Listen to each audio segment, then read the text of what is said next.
So I like to have each tournament represent only a small portion of my bankroll. And so getting funding has allowed me to have the size of capital so that relationship is in good shape. Well, the backer has to do no work. They don't have to go there and play. They just have to give you the money, you go play, you bring it back to them, and that's it. Typically, that is worth about 50% of your edge.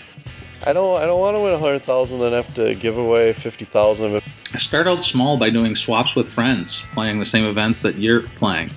Most people staking others are looking for someone that has had consistent results, especially if they're paying a markup.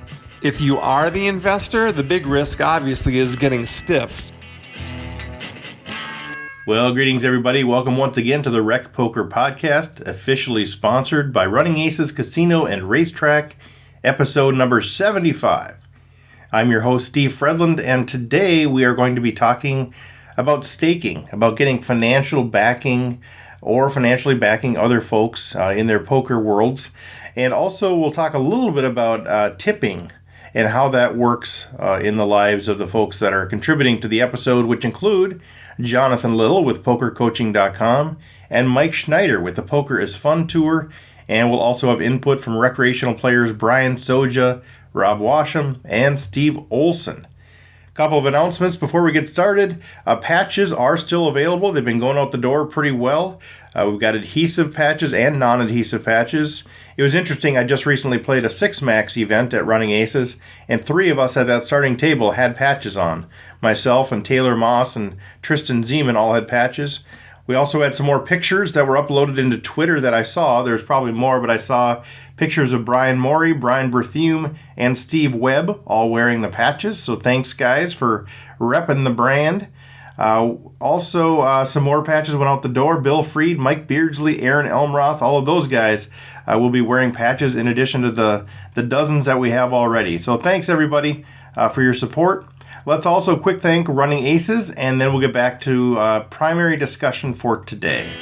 Running Aces Casino and Racetrack has the best poker room in Minnesota, featuring 24/7 promos on all cash poker games, including earning $2 per hour in comps, plus the most player-friendly tourney structures. Visit runaces.com for daily promotions and the tournament calendar. Running Aces Casino and Racetrack, the official sponsor of Rec Poker. Well, several people have asked me about staking and how recreational players can get supported to reach the next level. Specifically, I had some input into this question from Steve Olson and Alberto Briones Meraz. And here's the questions that I sent out to the professional players as well as the recreational players, hoping they would address them. And these are also the questions that I'll address in my response as well. For the professionals and for the recs, I guess I asked, what are the various types of staking arrangements that are out there? And are you aware of staking arrangements in the recreational level that can help people advance to their the next tier of play that they want to achieve? I also asked if people have personally had investors and what type of arrangements those have had, and also if you've personally invested in others and what type of arrangements you had there. And then I also asked, besides the obvious risk-reward trade-off of taking on investors, what are the other pros and cons of being involved in a staking arrangement? And then finally, I asked if there's any advice for the less experienced recreational players who want to move up in stakes but just don't have the personal bankroll to do it, and ask for any ideas on financial support or backing to help make that happen. And then in addition to the staking questions, I also said, what is your approach to tipping after cashing tournaments? So I'll share my thoughts, and then we'll get into the thoughts of the others. So for myself, I know that there's a number of different arrangements out there, from fully staked to partially staked. And there are certain coaches out there that will actually coach players and then stake them. It's sort of part of this whole training stable. So in other words, you go and you get trained under a coach, and as part of that arrangement, they're staking you in tournaments. I know that those sorts of things exist as well, and some sort of an arrangement between what you pay for the coaching and how the support comes, and they get a piece of your action and those things. So I haven't been part of any of those, but I do know that those exist. I do get messages every year from a lot of players who are looking for staking, either through Twitter or directly emailing or DMing me, from people saying, hey, I'm looking for backing for these tournaments. And usually they involve an entire series of events, something like we're going to the World Series to play this and looking for backing, but sometimes it's just for a specific event. And typically there's a markup somewhere between 5 and 20%, meaning that let's say there's a $1,000 buy-in that they're looking for staking on, and if you want to invest 10%, I would need to pay $100 plus the markup. So maybe if it's a 10% markup, I would need to pay $110 for that 10% stake in the tournament. The markup is an understandable part of the investment. The player has costs associated with the tournament, things like travel, even if they're just driving to the casino. And also the player's investing a large amount of time into playing. So a markup, I think, is a really reasonable ask for investments. But the markup should be directly related to the expected return that the player has in that tournament, or basically their edge in the tournament. There's going to be a natural movement towards some equilibrium markup. If you've got somebody that's providing a lot of action and also there's a ton of demand, eventually there's going to find this equilibrium point where people are willing to pay up to a certain level of markup, and that allows then the seller to sort of maximize their income on that and still sell the action that they want. This is also a good way for professional players, especially who are looking to provide some fixed income as well as reduce their risk. So as I've talked to a number of pro players, there's so much risk, there's so much volatility in income when you're just playing tournaments or even playing cash. You can have great runs of 3 months and poor runs of 3 months. So they're looking for ways to provide some stable fixed income streams. So things like coaching might be part of that, or doing podcasts or different things like that. And one of the ways you could do that is actually through getting staked with a markup. So if you consider a player who plays the World Series, and let's say they plan to play $100,000 worth of events for the entire summer, well, they could be self-funded. They could run the entire risk and reward. And if we just assume that the worst case scenario is they lose it all, and the best case is they get 10 times their money, well, if they self-fund, then the range of results is somewhere between negative $100,000 and positive $1 million. So if they have the bankroll and they can withstand that sort of fluctuation, then maybe self-funding is the best solution. But if they can get staked, say, at 50% of their action with a 15% markup, well, the markup is theirs to keep. So they've just charged $7,500, and that's theirs to keep regardless. And then the range of results is cut in half. So their variance, their volatility of results is cut in half. So now their range with that markup is somewhere between negative $43,000 and positive $507,000. So, even if they break even on the felt, in the first scenario, if they break even, they get $0 return. In the second scenario, if they break even, at least they'll get the $7,500 from the staking. So it's one thing to think about in terms of translating variable income into fixed income. And then I have done staking with other players in the past. In other words, I've invested in other players in the past, and I've had some pretty mixed results, both in terms of return on investment, as well as the quality of the person that I invested in. There were several people that were extremely slow in getting me payouts when they returned, and some I needed to basically stalk in order to get my money back. It's caused me to really reduce significantly the staking that I do. And basically, I very, very rarely stake anyone because there's another risk beyond the poker risk of their play, and it's the risk that I will ever get paid if they do well, or potentially the risk of broken relationships. This idea of mixing business with friendship can sometimes go south if expectations are not managed or if anything goes wrong there. So there's a risk beyond just the financial that I tend to shy away from now just based on past experience. And part of this is that it's personality driven, right? I mean, I'm wired to be really professional in everything that I do. So when it seems like players aren't going to honor their investors, or they are constantly changing the tournaments they're going to play, I get pretty wary of that. I even had one player who was accused of not even playing in the events that they said they were going to. So the accusation was that they collected investors' monies, including all the markup.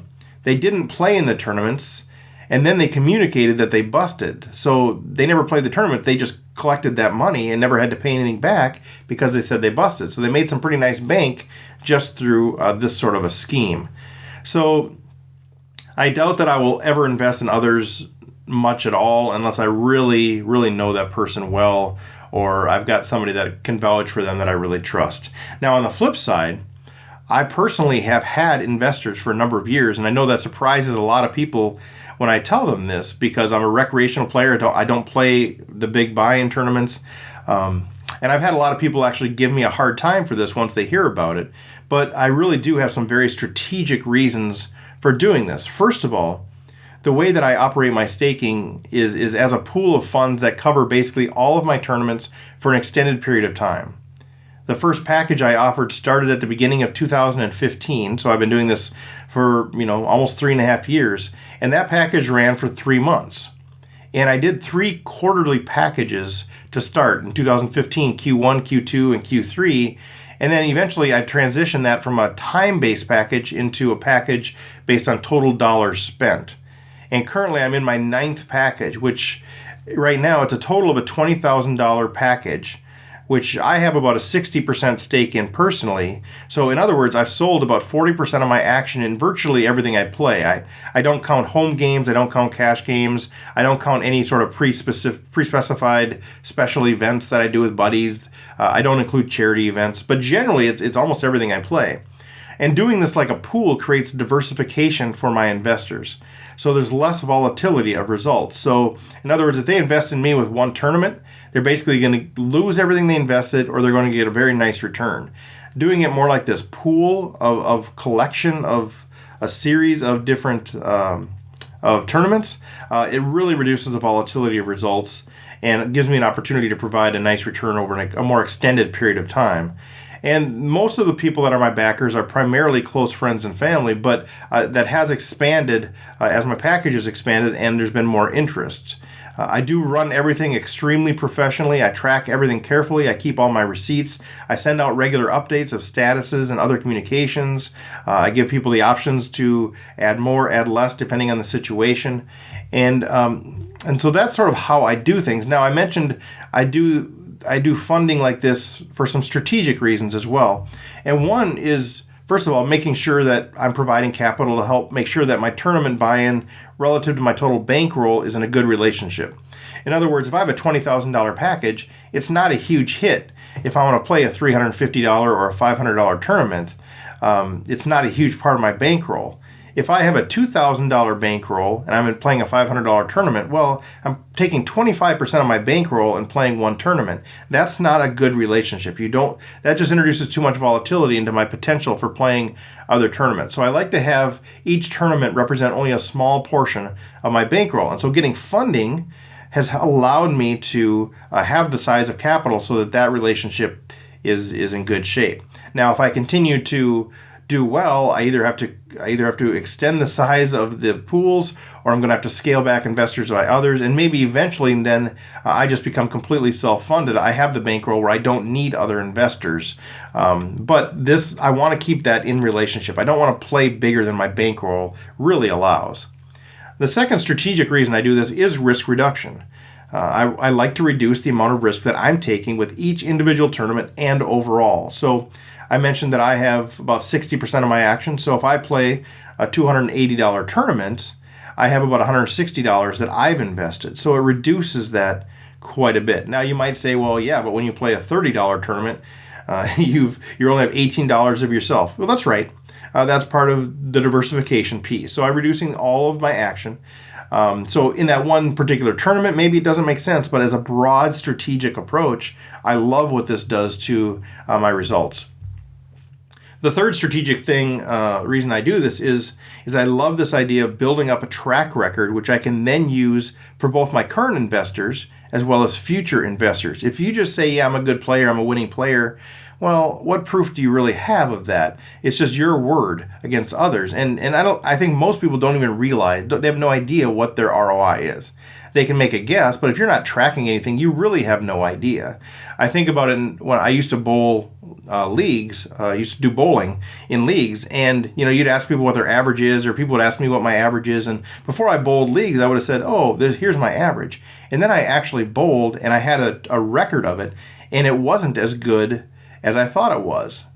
Because there's this human nature sort of thing. You kind of forget the bad stuff in this, and you sort of remember the good stuff, or you have an ego issue or whatever it is. So I think it's important to have a track record that you can look back on, and for future investors. If I want to play bigger tournaments, I want to be able to say, here are my results, and here are the people that were part of that, and you can ask them about this. So anyway, if you look at my results, and I've had some very good results, I think. I've talked a lot about variance and luck, and on the last episode we talked quite a bit about that and how you can go through just these periods of being unlucky. And if that's the only thing that your investors see, if they happen to invest during that period where you're down, it's going to be really bad to get them to come back and invest in you again. Whereas if you get investors over the long term, if you are a winning player, they're going to see those returns, and they're going to be willing to invest in you more in the future. For me personally, I mentioned that I started at the beginning of 2015, so it's like 3 years and a quarter. And my package, if you look at the total return on investing in me, if you invested from the beginning of that time and left it in with me, the return is 538%, which is an average annual return of 76%. Now, there's a couple small negatives in there, and there's some very nice positives in there. But if you were to invest and keep it in there, 76% annual average return over those 3.25 years. Now, if you compare this to the cumulative average annual return on the S&P 500, which is about 7.5%, these are great numbers to share with potential investors. Now, we know that past performance is not indicative of future results, but if you're a winning player and you're not specifically changing anything, and you have that track record over an extended period of time, there's no reason to believe that you wouldn't have an expectation to outperform some of the other investment options that they have. So with that, then, as I mentioned, this also allows me to create a group of referrals that can be used for future investments. So for example, I'm playing the World Series, going out to Vegas this summer. I'm only playing the Millionaire Maker, and then I'm playing a bunch of others. But I have a number of investors for some of those things. But part of that is I can say, here's my group of referrals. If you have any questions about how I run things or my returns, talk to them. They've seen it firsthand. Not only can they attest to the returns, they can attest to the professionalism with which I do things. So as I mentioned, this has come in really handy as I put together my package for Vegas. I'm playing the Millionaire Maker. I'm playing several of the $235 daily deep stacks, and then we'll fill in the blanks with some of the other dailies that are out there. So the way that this works for me, just as a way of giving you a concept of how this could potentially work for you, my overall investment fund, so that big $20,000 fund, they're going to invest in 20% of the Millionaire Maker and then 50% of the rest. I also have a co-staking arrangement with a friend of mine, and that arrangement is going to invest 10% in the Millionaire Maker, 10% in the deep stacks, and 25% of the other tournaments. And then for the rest, I have a special one-time investment from people, some of you that are listening to this, that's going to cover 70% of the Millionaire Maker, 40% of the deep stacks, and 25% of the other tournaments. So, we don't need to get into all the details, but that sort of gives you a general idea of how I do things. Really, it's a risk reduction piece of this, and also building up a track record. Now, for the first time, the current investment fund and my Vegas investments, I've added a markup on. I've got a 5% expense load that I've attached to that. And that's the first time I've ever done this with any of my packages. And this is going to help cover some of the costs that are associated with these tournaments, especially going out to Vegas. So going forward, I'm planning on assessing this on all of these things. Part of that is the expenses. Part of that is my track record of high performance. I believe I can now start to demand a markup because I think that there's going to be enough folks out there that are willing to invest in me that I can do that sort of a markup because I have a proven track record. Now, also, I'll admit that some of the attraction of having investors, even though as a positive player I'm giving up some of my income, some of the attraction is sharing my success with others. And that's just a personality attribute that not everyone would enjoy. And there's a risk because I feel bad when I have to communicate that we lost money. But it really is fun to share my success with others, especially family and friends. So that's my thoughts on staking, sort of the arrangements that I have. I'm happy to talk about that. I'm pretty much an open book on how I do things because I think it was an innovative way to accomplish the goals that I had for playing poker. In terms of the side question, which is really about tipping, I think it's kind of an interesting one. And I don't really have a tipping strategy. Typically, I just kind of trust my gut when I'm deciding to tip. But if I do well in a daily tournament and I cash somewhere for, say, between $200 and $1,000, I probably give somewhere between 10 and 50 bucks, which is around 5%. In bigger tournaments, I generally scale that up and to the level of the tournament, but I guess it's still probably between 2 and 5%. I guess one of the considerations that I have is that I have to think about what my investors would deem to be fair, because this is partially their money. So whenever I'm thinking about things like chopping, when I'm thinking about things like paying the bubble or tipping, I have to consider my investors, because I'm also spending part of their money to do that. So it provides some accountability in that way. Now, one of the things that I've been thinking about recently is how I tip for tournaments. I'm thinking about actually not tipping at the tournament itself, which I know can look really bad, but keeping a record of my tournament success, and then every quarter or every 6 months or whatever, say, okay, what was my net profit? And maybe determine there's a certain percentage of my net profit. Maybe say 10% of my net profit I want to tip back to the dealers and tournament dealers, and then also keep track either mentally or on paper which dealers, which tournament directors I feel are the best, and then allocate out my tip to them accordingly and just give it to them directly. I feel like that would then put the money into the hands of the folks that I feel most deserve it. And also it helps me manage the tips appropriately. So if I lose money for 6 months, maybe my tip is going to be far less than if I made money for that 6 months. So just thinking about that sort of thing. So I'm starting to ramble on a little bit, so I'm going to cut it off there. The next voices you'll hear are from our contributing professionals, Jonathan Little with PokerCoaching.com and Mike Schneider with the Poker is Fun Tour. Hello, this is Jonathan Little of PokerCoaching.com, and today's question, or questions, are essentially about staking. And fortunately for you all, I am part owner of a staking company called Poker.com, and I've also been staked and have staked lots and lots of people. So there are basically 6 questions about staking that were written down. So for the pros, what type of various staking arrangements are out there? And then for the recreational player, are there any staking arrangements for them? Well, the definition of pro to recreational is quite blurred, because what's really important is how much return on investment does someone expect to get by backing someone in a tournament. For example, no one is looking to back me in $100,000 buy-in tournaments, because if I have an edge, it's going to be minimal because the fields are very tough. However, if I go and play a $3,500 tournament, there'll be a line out the door to back me, right? And that's because I expect to have a huge edge. In general, if you're buying a piece of someone one time for one tournament, like say I'm going to go play a $3,500 tournament in Florida next week, I would likely expect to win at something like 50% return on investment. You may ask, how in the world do you know that? Well, through past experience, through talking to other people who I think are of roughly equal skill level to myself, etc. Let's assume I'm going to win at 50% return on investment. Let's just pretend like that's the number. If you're worse at poker, you're going to win at like 10%, or you may be a loser.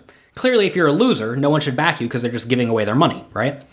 So let's say we have 50% ROI. What is a good investment for a backer? Well, the backer has to do no work. They don't have to go there and play. They just have to give you the money, you go play, you bring it back to them, and that's it. Typically, that is worth about 50% of your edge. That is roughly what most people have determined the backing is worth. They're accepting a lot of variance, so they're going to pay some markup. Typically, that's about half of your edge. So if I'm going to have 50% return on investment, I'm going to put in 1 buy-in and get back 1.5 buy-ins on average. So what's half of the edge there? 50% is the edge. So 1.25 would be a reasonable price. That is what most people would be backing you for. Let's say I'm going to go play a $50,000 buy-in tournament and I expect to have a 10% return on investment because the tournament's tough. I do still think I'm a winner. But the field's going to be small, so everyone's going to have a low edge. Well, maybe then you sell at 1.03 or 1.05. So the edge is 10%. What's half of 10%? It's 5%, so 1.05. So if it's a $100,000 tournament, they would give me, well, if I wanted to sell all of it, which is typically not what happens, but say you wanted to sell all of it, you would get $105,000. Or if it's a $1,000 tournament, it'd be $1,050.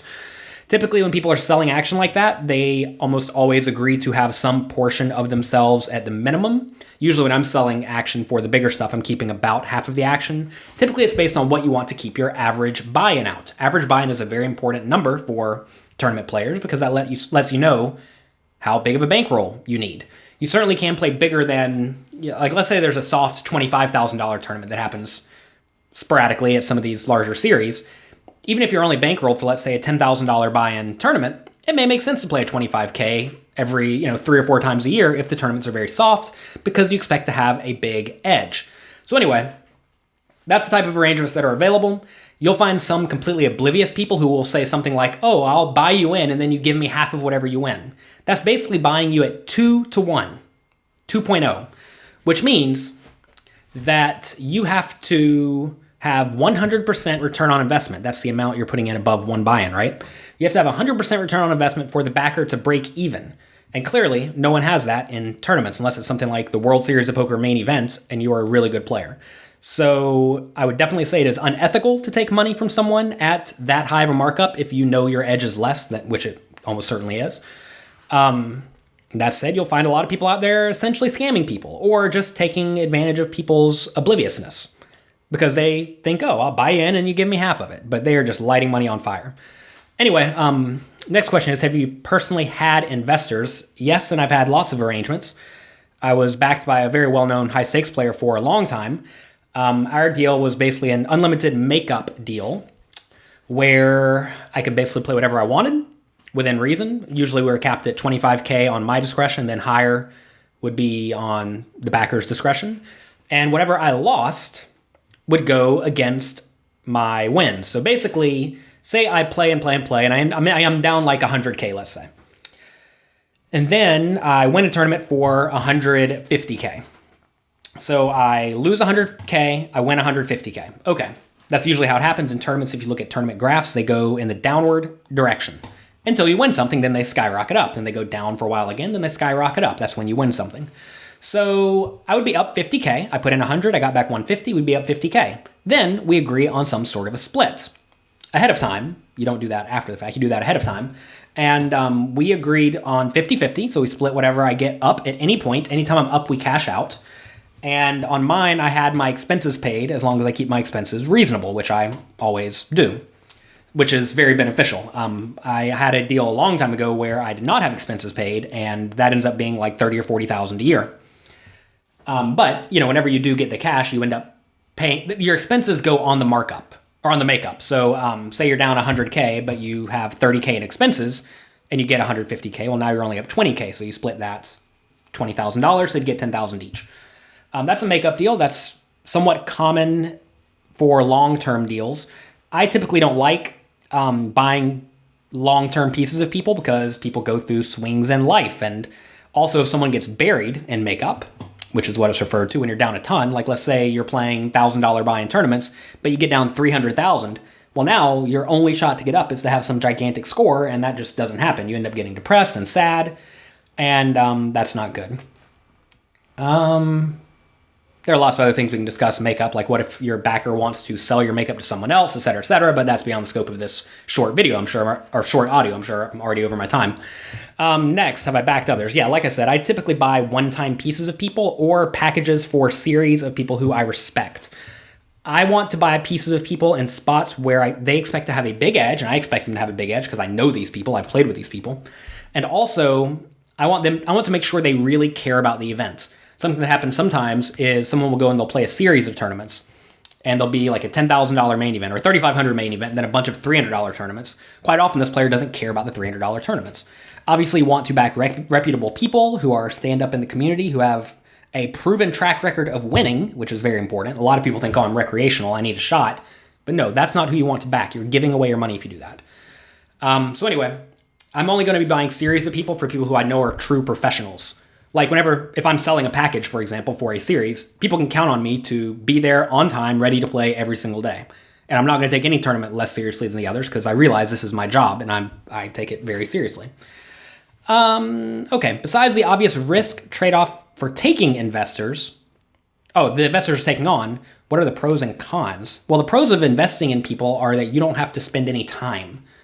As you get more, well, I guess this is true for everyone, your time is by far your most valuable asset. Some people's time is worth more than others. Typically, as you learn to make more money per hour, playing poker becomes less of a priority. I mean, like, for example, I'm basically never playing a $1,000 buy-in tournament or lower again because it's not worth my time.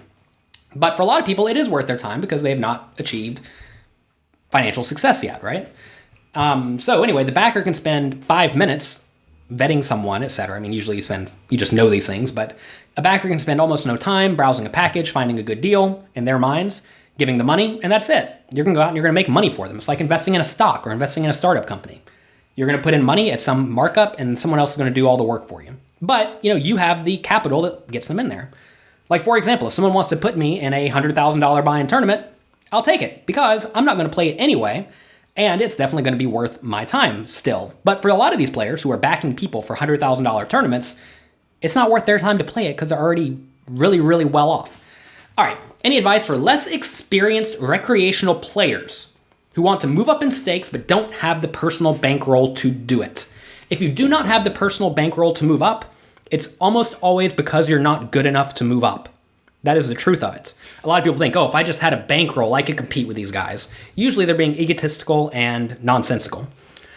If you don't have the bankroll to play, you probably don't need to be in the games. There are certainly times where you should be selling off action to larger events because you do have an edge, but for whatever reason you don't want to take on the risk. Like, for example, if I'm going to be playing $25,000 tournaments, I'm usually going to sell some action because I don't necessarily need the risk, and I'm happy with whatever markup I can usually get.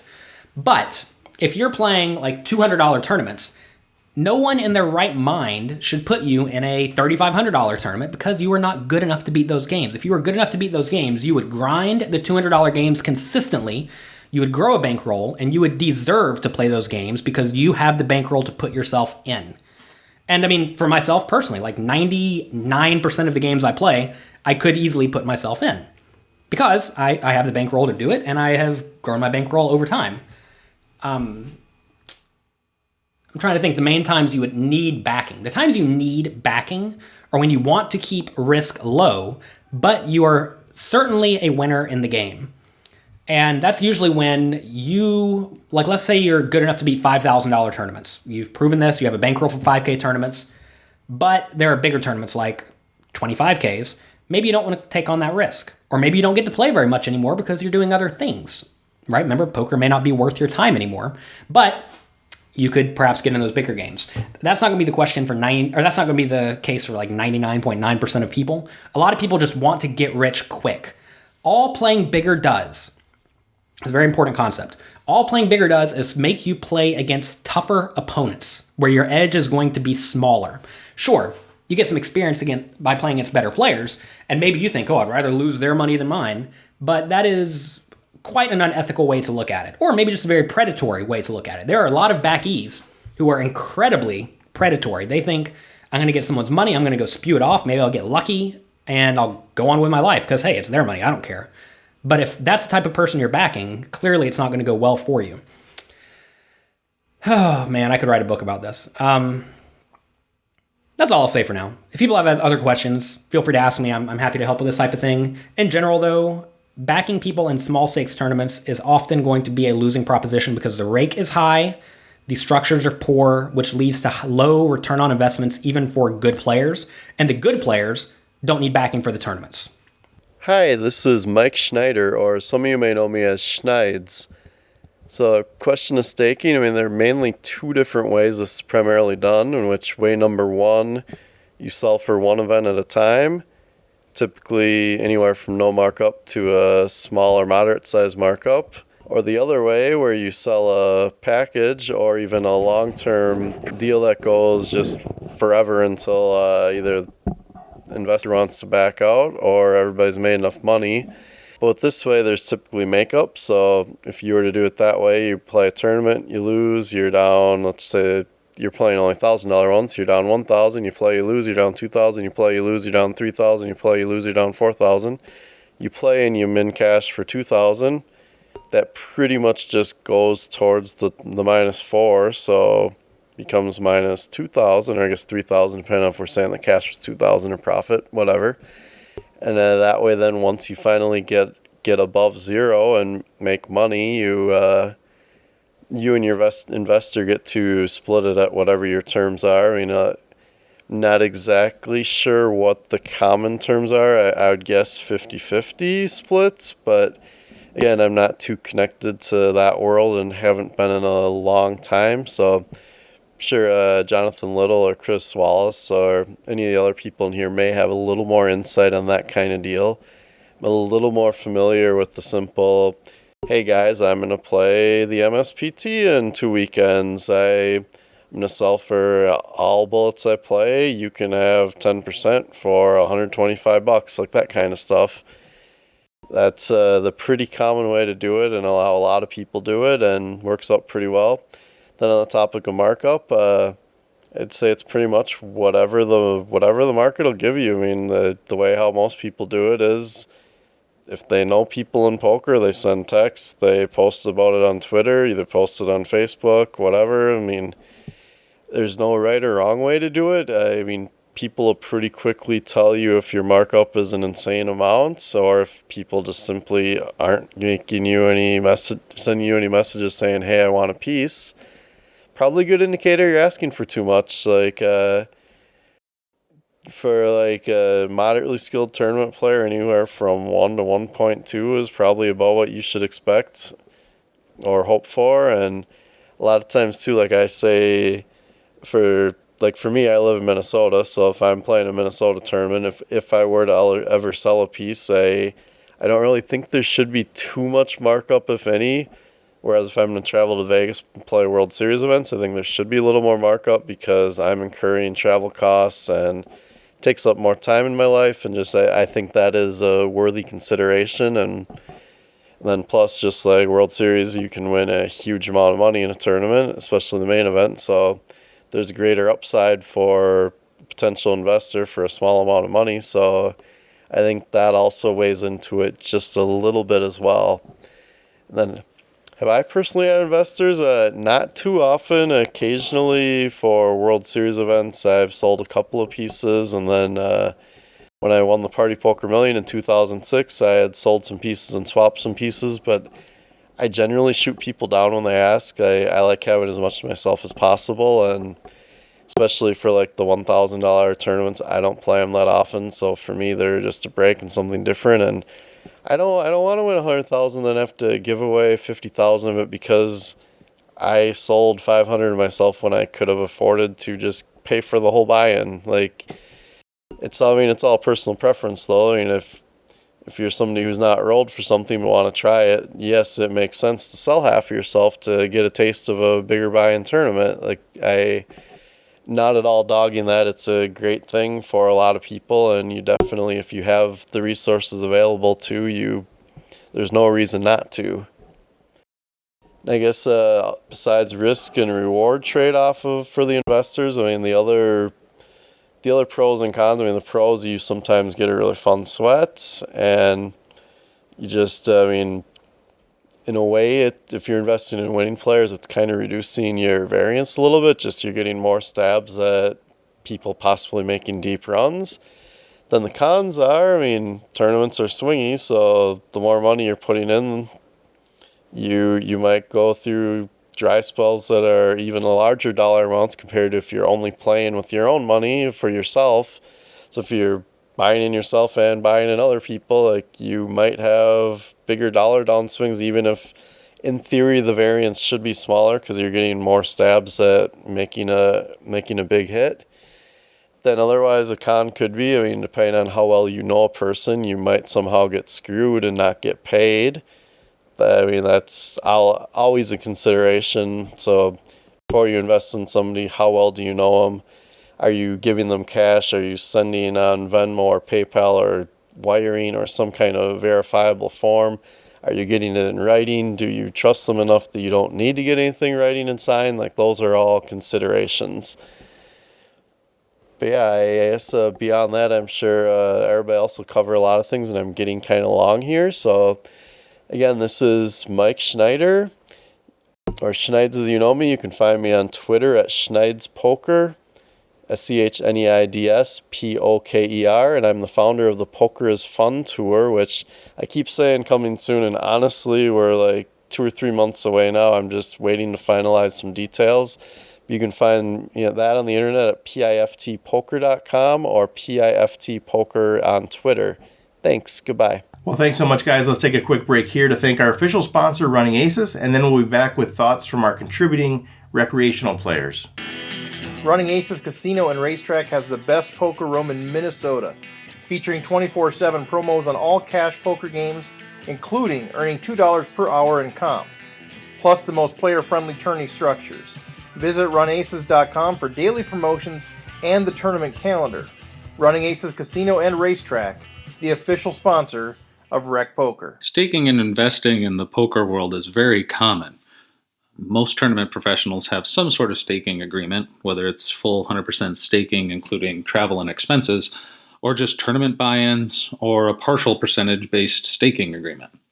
The vast majority of these arrangements have guidelines around makeup, how the backer gets paid back for money spent in events where the player did not cash, length of the staking agreement, percentage of cash-out split, ability or not to sell or swap other action, what events can be played, can events outside of the staking arrangement be played, and if so, is the investor entitled to any of the proceeds if the player cashes, how many events will be played, and tax implications. This isn't a complete list of what these arrangements can include, but gives a pretty good general feel for what they entail. While staking is fairly common in the professional tournament player world, it is far less common in the recreational world. Much of this is due to lack of big results in tournaments. Much like someone investing in the stock market, a poker investor is going to want to see a return on their investment. A recreational player may not be able to log enough tournaments and cash in enough events to attract a potential investor. For me, staking and investing is a personal decision. While I totally understand the risk mitigation, ability to play larger events, and other logical reasons why players have these arrangements, for the most part, they're not for me. I've had investors in single events and a series of events in the past. When people entrust their money in me and my ability, I take it very personally. Because of this, I emotionally struggle with guilt when I don't perform well in the event or events that people invest in me. I do understand the logical nature of investing. People that invest in me understand the risk and that they may not see a return on their money, but I still feel as though I have let them down. Due to these feelings, I generally do not sell action, and almost never for just a single event. When I do sell action, it is for a series of events with lots of value built into them. I also generally sell to friends and family. While you might think that this might make my feelings of guilt worse, and in some ways it does, when I perform well, I want those that are closest to me to be the benefactors. I also only sell action to events I was going to play regardless of whether or not I sell the action. This ensures to myself and my investors that I'm playing in events that are not above my skill level, that are not beyond my bankroll, and ensures them that I'm just as personally invested in the events as they are. So when I do sell action for these events, it is always for a smaller percentage of myself than I personally own. For example, I've put a package together for some summer events this year. So not just the World Series, but during the World Series for a series of events. I'm only selling a maximum of 30% of myself. If all of that gets sold, great. If not, it's fine too. I'm still playing those events regardless. I've only privately offered the package to friends and family, so you won't see me posting on social media or anything like that. I want the investments to just come from those people that I know and trust. I've spread the package out over 9 high-value events, so larger guarantees or prize pools with low buy-ins to try and create the most bang for my investors' dollars, but and also multiple bullets for each event. I've also created tracking sheets personalized for each investor, so they know exactly what events I'm playing, when and where I'm playing them, what their investment in each event is, refunds, if any, for events not played, etc. I've also committed to each investor a timetable for each of them to receive updated tracking information, which automatically gets calculated, and a timetable for them to receive their refunds and or cash outs. Again, I take it very personal when someone chooses to invest in me, and I want them to feel as comfortable as possible making that investment. Some advice I have for those players either new to selling or less experienced in it would be start out small by doing swaps with friends, playing the same events that you're playing. Swap is when you both agree to get a certain percentage of each other's action in a particular event without personally investing money in the other person's buy-in. For example, you and a friend are both playing the 150 double stack at aces. You agree to a 5% swap. If either of you cash, the person who cashes gives 5% of their winnings to the other player. If you both cash, you both pay. This is a good way to start to determine how you feel about selling action. You may struggle with feelings of greed if you cash and your friend doesn't. You want to keep that money. Or you may feel guilt if they cash and you didn't. Also, sell small amounts of action in events you're going to play regardless. This ensures that you're not playing beyond your skill and bankroll levels, that you play your best. Last thing you want to do is not play optimally just because you have other people's money riding on your performance. And lastly, talk with people that you know and trust in the poker community about staking and selling action. There are tons of things to consider when thinking about this, and having advice from someone you trust is invaluable. This is Rob Washam for the Rec Poker Podcast. Today we're discussing staking. As a rec player, I have very little experience with staking. A couple years ago, I went on a Vegas trip with a buddy, and each day we would enter the same tournament. We had made arrangements that we would agree to split any cashes 50-50. Not really staking, but the first one out still had somewhat of a sweat. One time I was staked by some friends while playing the MSPT Regional at Grand Casino Mille Lacs. I didn't charge a markup, it was more for the sweat than anything.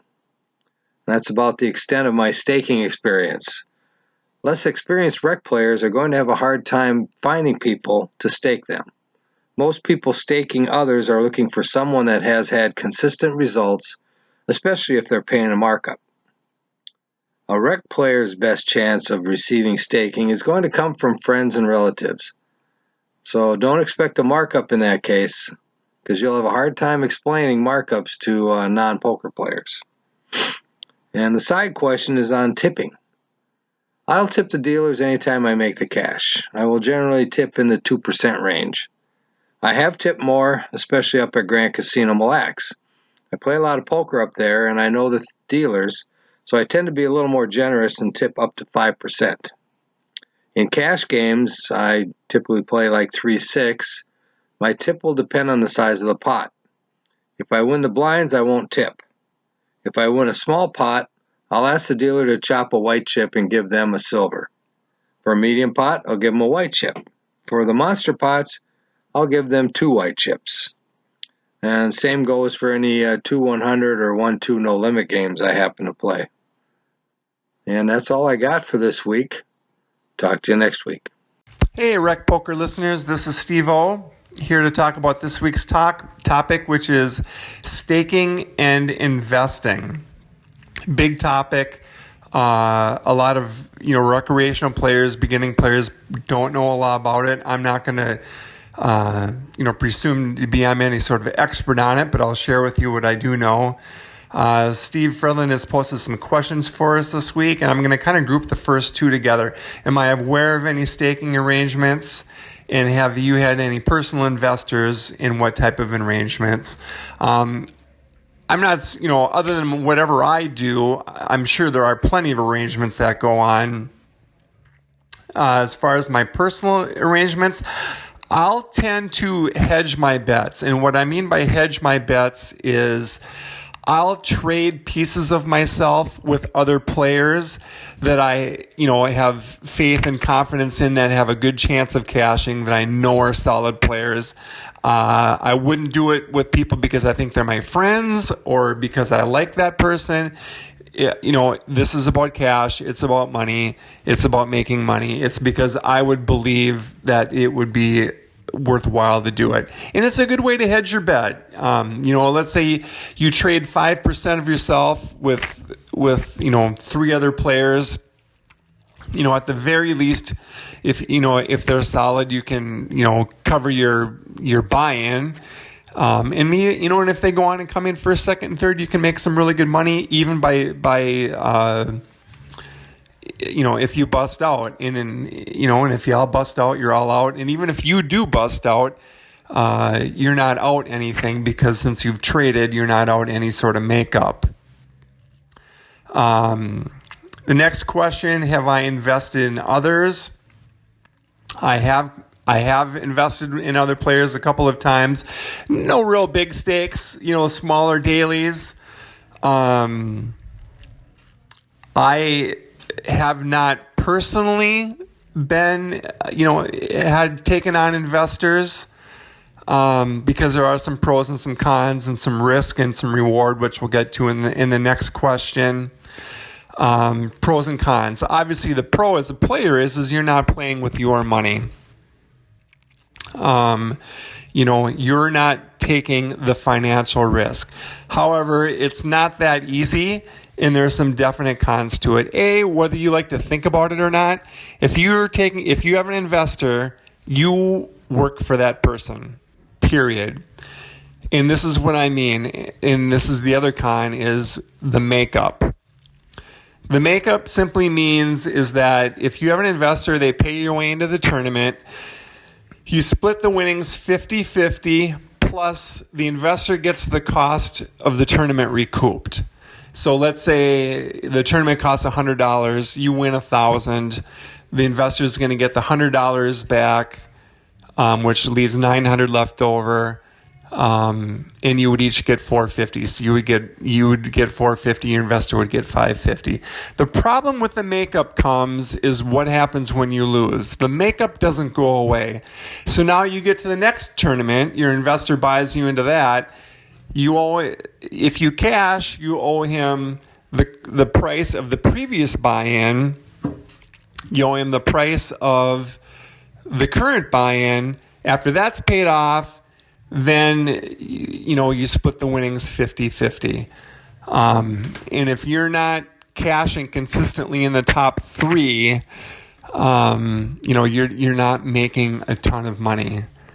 Other risks, if you are the investor, the big risk obviously is getting stiffed.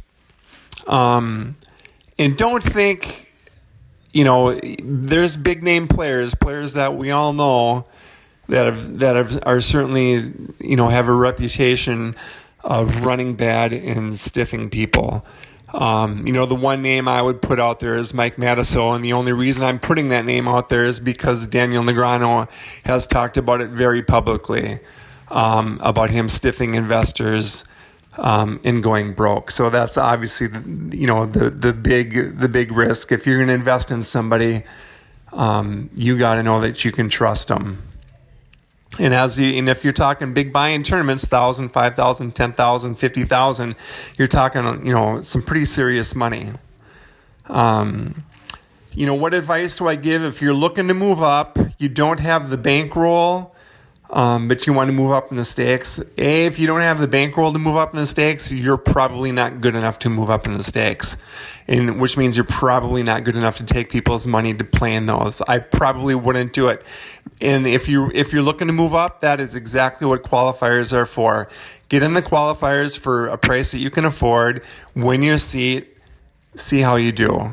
You cash those, you'll have a proven record so that you'll be able to get investors a little bit more easily. You'll also build money for your bankroll. But if you don't have the money to move up, I wouldn't do it until you've somehow, found a way to prove yourself. In the long run, I think it's better not to play for yourself, not play for other people. Certainly, not get into debt with other people. There's also another way to do it where players will sell packages for themselves. I'm not going to comment on that. I know that Steve has talked about that. I haven't done it, so I'm just not the person to talk about it. I've certainly thought about it for myself. I certainly have a good track record for cashing, daily events. I kind of feel, me personally, even though I've made a couple of decent runs in big time spots, I've yet to hit that home run ball. Until I hit that home run ball and really build some credibility, I'm not going to take on big time investors until that happens, and hopefully it does someday. Anyway, that's all I've got for staking and investing. We also do have a side question this week: tipping. How do you handle tipping? Well, first of all, I've got to confess, I've worked in the restaurant hotel business my entire life. I am a tipped employee at my full-time job, so I'm certainly going to be a tipper. I tip 5% of what I win, unless it's a min cash and I'm just getting my buyback or a little bit more than my buyback back. I'm certainly not going to win a tournament and then go home with less than my buy-in because I tipped. But typically I tip 5%, and that's just how I do it. Good luck at the tables this week. Thank you for listening. Bye-bye. Well, that's it for today. Thanks, everybody, for hanging out with us again today. Sorry, my part of it got a little bit long today, but it's a very interesting topic that's near and dear to my heart. Thanks also to the recreational players, the pros, for giving feedback. Thanks to Steve and Alberto for the impetus behind this question. Please tell others about us, share us, let us know what we can do better. If you want to wear patches, let me know about that deal. Otherwise, I look forward to hearing from you, and we will chat with you next week.